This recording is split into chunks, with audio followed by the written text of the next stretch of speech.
मित्रांनो, नरेंद्र मोदी यांना जेल होऊ शकते अशा पद्धतीची चर्चा आज देशभर चालू आहे. न्यूज चॅनलवर त्यावरती डिबेटच्या माध्यमातून, प्रश्नोत्तराच्या माध्यमातून यावरती चर्चा होते. आणि भाजपचे यशवंत सिन्हा, जे भाजपच्या मोदी सरकारच्या पूर्वी ज्या वेळेला भाजपची सत्ता आली त्या प्रत्येक सत्तेमध्ये ते मंत्री म्हणून राहिलेले आहेत, भाजपचे नेते आहेत.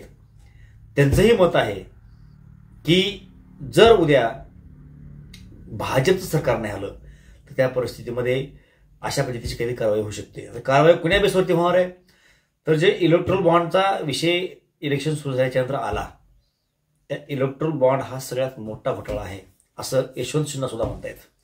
त्याचबरोबरनं कोरोनाची जी लस त्या बाबतीमधला निकाल आला आणि त्यानंतर जी काही वादंग माजलं त्या अनुषंगानं सुद्धा ही जी या गोष्टी आहेत एक फार मोठा घोटाळा त्यातून उघड होऊ शकतो आणि त्याला जबाबदार नरेंद्र मोदी आणि अमित शहा यांना पकडून त्यांना एक मोठ्या प्रकारची शिक्षा होऊ शकते अशी चर्चा देशभर चालू आहे.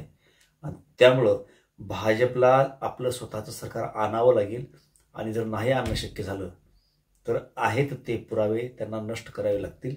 आणि कदाचित त्याचा पार्टच असेल की एक महिनाभराच्या आसपास गृहमंत्र्यांचं दालन जळालं किंवा गृहमंत्रालय जळालं आणि काल 2 दिवसापूर्वी इन्कम टॅक्सचं ऑफिस जळालं. त्यामधील काही महत्त्वपूर्ण असे काही डॉक्युमेंट्स सुद्धा जळाले असं बोललं जाते.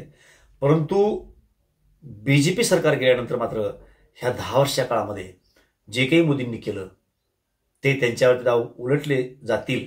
ईडीचा फार मोठ्या प्रमाणात प्रयोग केला गेला, तीच ईडी यांच्या विरोधामध्ये उभी केली जाईल आणि एक मोठा स्कॅम ओपन करून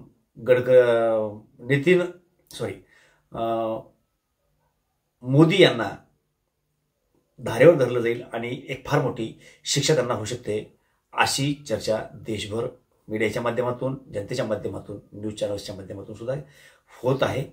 या बाबतीमध्ये यशवंत सिन्हा यांना हा प्रश्न विचारला की मोदी यांना फार एक मोठी शिक्षा होऊ शकेल का, तर त्यावर त्यांनी आपलं मत मांडलं. सावध अशा पद्धतीची भूमिका मांडलेली आहे. ते पण ऐकू. इलेक्टोरल बॉन्ड्स तो एक भयानक स्कैंडल है, भयानक, जिसकी शायद हम लोग बैठ के यहाँ पर पूरी तरह से आज के दिन भी कल्पना भी नहीं कर पा रहे हैं. और चूंकि सुप्रीम कोर्ट का फैसला आया है और सारी बातें सामने आएंगी, अभी पूरी बातें सामने नहीं आई हैं, तो उसमें कौन कहाँ खड़ा पाया जाएगा ये कहना आज के दिन मुश्किल है. लेकिन इलेक्टोरल बॉन्ड, ये जो आपने एस्ट्राजेनेका के बारे में बात की, हम लोग सब घबराए हुए हैं क्योंकि हम लोगों ने भी लिया था ये इंजेक्शन उस समय, इनोकुलेशन. तो अचानक ये चीजें आ गई, ये पहले से प्लान नहीं थी. मुझे नहीं लगता है कि इलेक्टोरल बॉन्ड विपक्ष का भी कोई बड़ा भारी मुद्दा था, लेकिन बन गया सुप्रीम कोर्ट के फैसले के बाद से. तो चुनाव जो है वो, और जब खास करके लंबा खींच जाए चुनाव, तो कब क्या एक्सीडेंट हो जाएगा ये कहना मुश्किल है. और जो बातें आपने उठाई वो उसी एक्सीडेंट की तरफ इशारा करती हैं.